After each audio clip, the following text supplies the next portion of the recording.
महाभारत की एक कथा माता कुंती की एक शर्त मानने के बाद हुआ था भीम के साथ हिडिंबा का विवाह।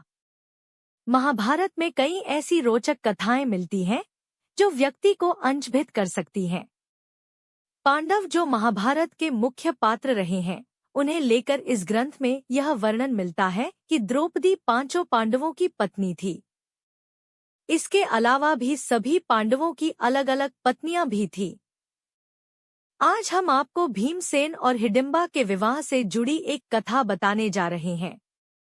द्रौपदी के अलावा भी भीमसेन की एक और पत्नी थी, जिसका नाम हिडिंबा था। हिडिंबा से भीम के विवाह को लेकर महाभारत में एक रोचक कथा मिलती है, जिसमें यह बताया गया है कि किस प्रकार भीम से विवाह की चाह में हिडिंबा ने कुंती की एक ऐसी शर्त भी मान ली थी, जो किसी भी महिला के लिए मानना मुश्किल है। भीम को देखते ही मोहित हो गई हिडिंबा। महाभारत में वर्णित कथा के अनुसार एक बार जब दुर्योधन ने पांडवों के लिए लाक्षागृह तैयार करवाया था, तब पांडव माता कुंती के साथ उससे बच निकले और उन्हें एक रात जंगल में बितानी पड़ी। जब सभी पांडव और माता कुंती विश्राम कर रहे थे, तब भीम पहरा दे रहे थे। इसी दौरान हिडिंबा, जो एक राक्षसी थी, उनकी नजर पहरा दे रहे भीम पर पड़ी और वह उन्हें मन ही मन में पसंद करने लगी। भीम को मोहित करने के लिए हिडिंबा ने सुंदर अप्सरा का रूप धारण किया और भीम के पास गई। लेकिन इसी बीच हिडिंबा का भाई हिडिंब वहां आ गया, जो पांडवों को मारकर उनका मांस खाना चाहता था।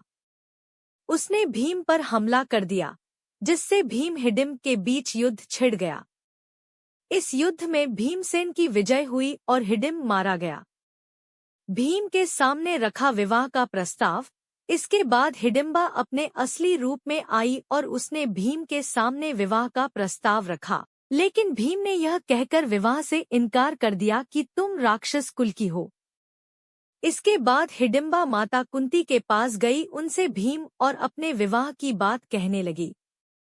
तब कुंती विवाह के लिए तो मान गई, लेकिन उन्होंने हिडिंबा के सामने एक शर्त भी रख दी। कुंती ने रखी ये शर्त के अनुसार भीम हिडिंबा के साथ केवल तब तक ही रहेगा, जब तक कि उन्हें संतान की प्राप्ति नहीं हो जाती। हिडिंबा भीम के साथ विवाह करना चाहती थी, इसलिए वह इस शर्त को मान गई। इसके बाद दोनों का गंधर्व विवाह हुआ और वह जंगल में साथ रहने लगे। कुछ समय बाद हिडिंबा और भीम का एक पुत्र भी हुआ, जिसका नाम घटोत्कच रखा गया।